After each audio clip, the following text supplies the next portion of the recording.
How many more are there? Is this the end?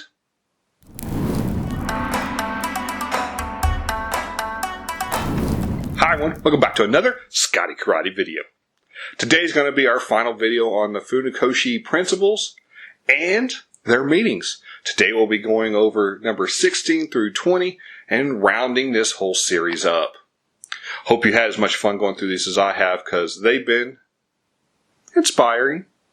Maybe taking a few things that we might have learned here and tried to apply. Maybe that's what we'll do today. Let's go over a few more so we can add to our bucket. Funakoshi's 16th principle. When you leave the house, there's 1,000,000 opponents waiting on you. God, I hope not. This one I think is actually just more metaphor. I don't think he was teaching his students that there are actually 1,000,000 people out to get them today as soon as they walk out their door. Could be wrong. But what I think that is, and what that kind of translates to me, is that when you leave your house, everybody's suspect, right? You should always, as the kids say, keep your head on a swivel. I'm proud of you fellas. You all kept your head on a swivel, and that's what you gotta do. Always know what's going on.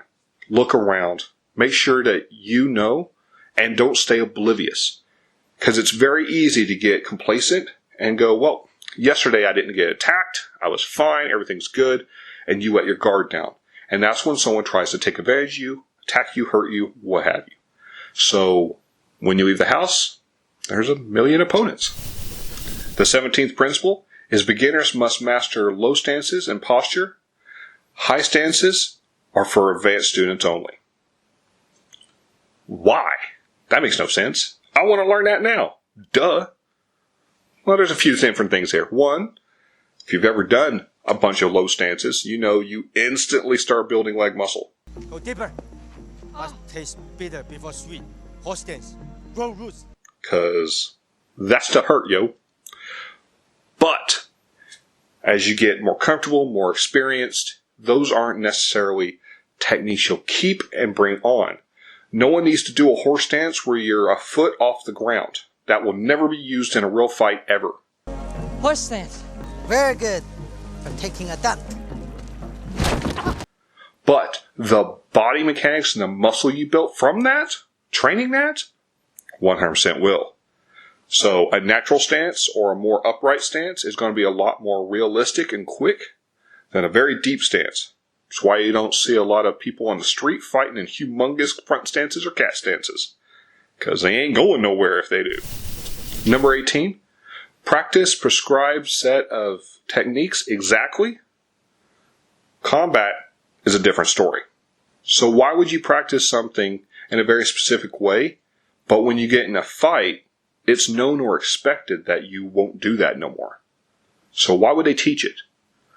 Well, simply put, to me, certain techniques come out, right? So the one that gets me the most is when you see a karateka and they'll punch with one hand up and they'll take their other hand and chamber it and then they reverse. And everybody that sees it goes, well, that's stupid. No one's ever going to put their hand at their waist because it's going to hit them in the face. Of course you will. You don't fight like that. You've never seen anybody spar like that. That's not common. No one does that. And it's the reason why is because it's not training to how to fight. It's training body mechanics and muscle memory. So that chamber might be a grab and pull down. It could be a lot of different things. But we don't want you practicing all that. We want you to practice this because it puts that muscle memory in your head. So to me, that's simply what that is. You practice the actual techniques because the techniques have other things hidden in them that come out when needed, right? You can do applications later or bunkai, figure those out. But in the meantime, you have to practice perfectly. When you fight and you're actually fighting someone, it's not going to look like a kata. It's just not. Anyone who thinks it is, it's just not. Sorry. Number 19. I'm just going to straight read it so I don't get it wrong. Do not forget the employment of withdrawal of power. You got that? The extension or contraction of the body, the swift or leisurely application of the technique. This one, honestly, has so many parts, I'm not going to break it down too much. But to me, it's simply know your body and know when to use each skill. So you don't want to be going hard and tight and putting your whole body and muscle into every single thing you do, just like you don't want to be relaxed and have absolutely no power when you need it. So to me, this is just simply more of know what you have and when to use it more than anything. What do you think? Because like I said, there's a lot here. What does this mean to you? Be constantly mindful, diligent, and resourceful in your pursuit of the way of karate. So what does this mean to me? Don't be dumb, dummy. No. Literally, you need to be mindful of what you're doing. Understand what you're doing and continue to grow. That's what it means to me. It's about how hard you can get hit and keep moving forward. How much you can take and keep moving forward.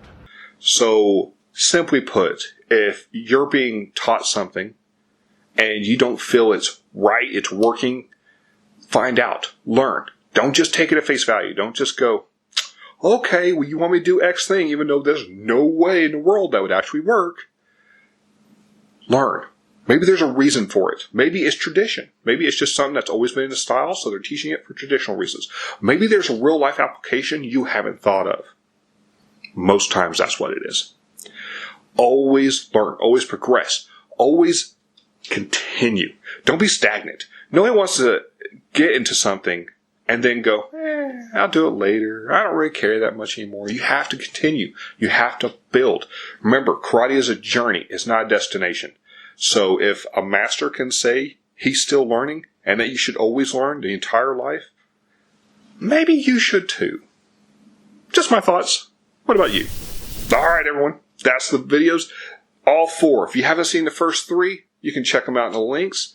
But this has been a great series. The Funakoshi principles are something that I read over periodically and I go through and I think about how they apply to me, how they should be applied, these different types of things. So I like going over them. Hope you did too. It's a 4-part series. Hopefully you made it this far. If you didn't, shame. But if you didn't make it this far, you wouldn't know that. I mean, you're the greatest. But if you liked the video, please like, comment, subscribe. Don't forget to share with your friends and family, let everybody know. Hit that notification bell in the corner so you know when my videos are posted each week. And as always, the more you train, easier the fight.